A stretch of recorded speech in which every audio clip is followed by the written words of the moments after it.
Welcome to our next restaurant website crash course installment. Like I outlined in the first video, this initial section is all about planning.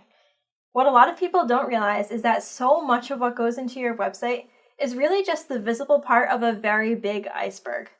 Beneath the surface is tons of research and a strong sense of your restaurant's personal identity.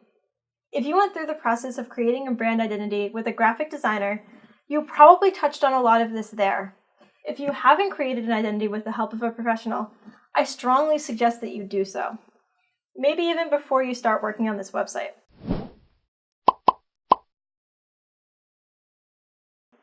A well-rounded identity will affect every piece of your marketing campaign, from your website to your menu, to all physical ads, and even your decor.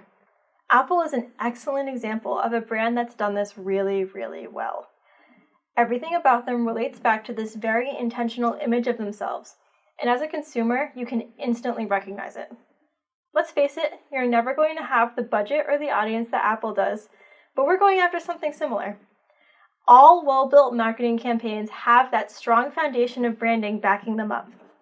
So, if you haven't done this, I strongly suggest that you find a graphic designer and go through this process.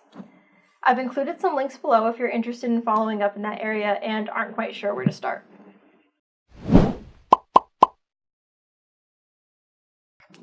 Our first actionable step here is just to take a few minutes to think about your restaurant and what qualities you really want to emphasize with your website. You might think that this is a really obvious topic, but it's surprisingly difficult. You know yourself and your restaurant so well that sometimes it can be hard to step outside of that familiarity and distance yourself enough to pinpoint what you seriously need to emphasize.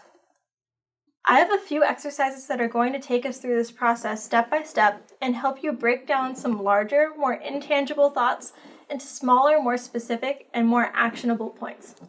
Don't worry, nothing intense. Just some brief worksheets with some very simple questions. Head over to the next video to get started.